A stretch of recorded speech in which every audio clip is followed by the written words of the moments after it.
अच्छा छ गाइस यसरी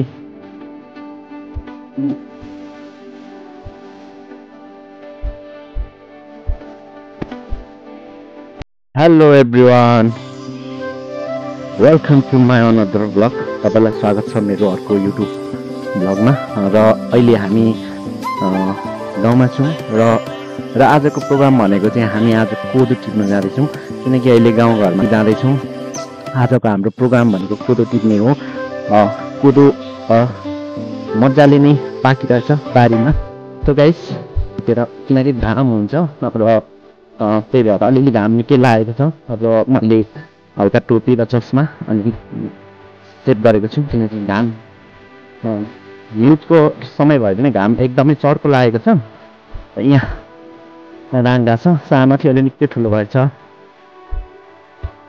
र गाइस अहिले भनेको चाहिँ तिहार पनि हिजो भाइटिका थियो।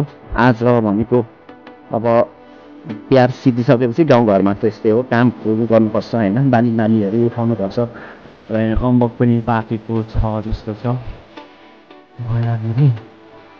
गाइस हेर्न न, गाउँघरमा त अर्ग्यानिक फलहरू जताततै फलिरहेको हुन्छ त गाइस।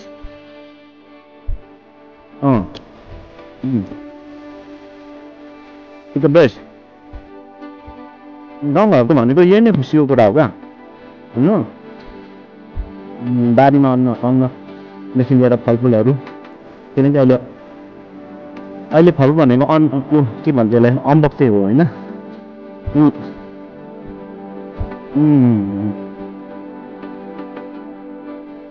हाम्रो सहरमा भनेको चाहिँ अब कति दिनदेखिको होइन बासी हुन्छ, यहाँ भनेको अर्ग्यानिक।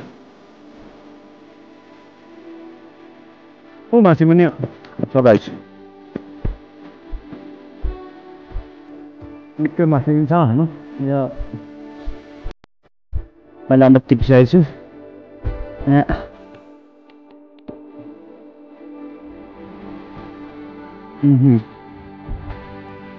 अब एकदम टेस्टी। यो बोटको चाहिँ अरू बोटको भन्दा यो बोटको चाहिँ एकदम सुछ होइन हेर्नु, कोदोहरू रकममै फलेका छन्, पाकेको कोदोहरू।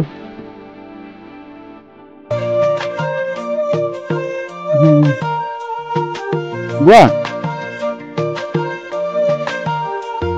बुवा बुवा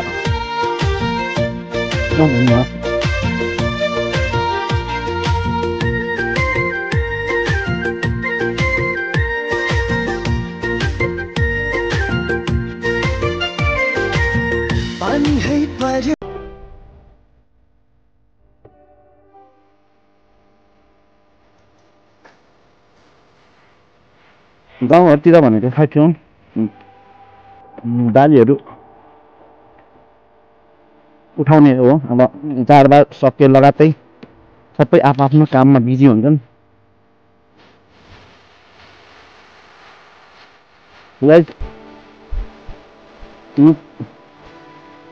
तलदेखि टिप्नु हुने रहेछ।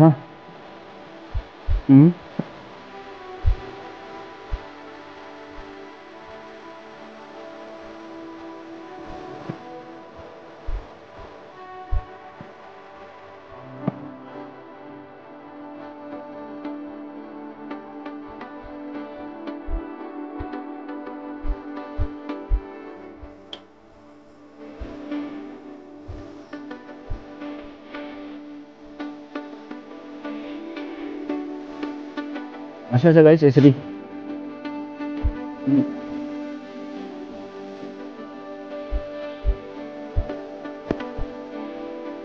यहाँबाट स्टार्टिङ रहेछ।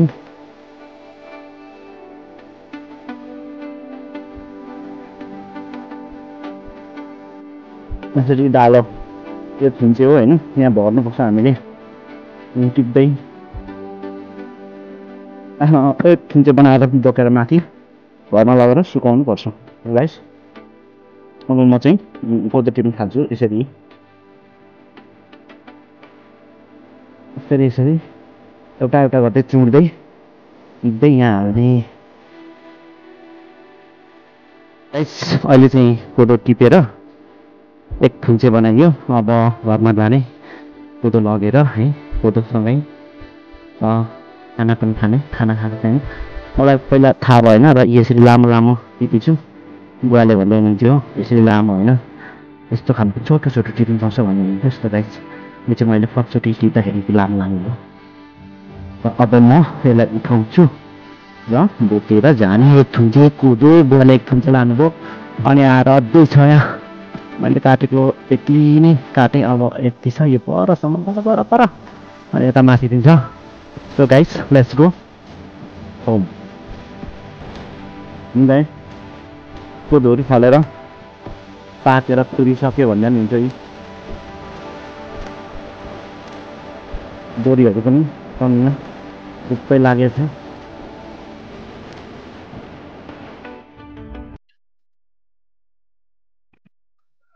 कोदो फुल्यो बारीमा बरीलाई धानको बाला झुल्यो खेतैमा भने यो कोदो चाहिँ दुई खाले हुन्छन् है मैले चाहिँ दुई खाले देखेको छु होइन यो चाहिँ फिजारिएको हुन्छ होइन अर्को चाहिँ एउटा गुमुक्क परेको यस्तो डल्लो परेको हुन्छ यो चाहिँ फिजारिएको खालको कोदो रहेछ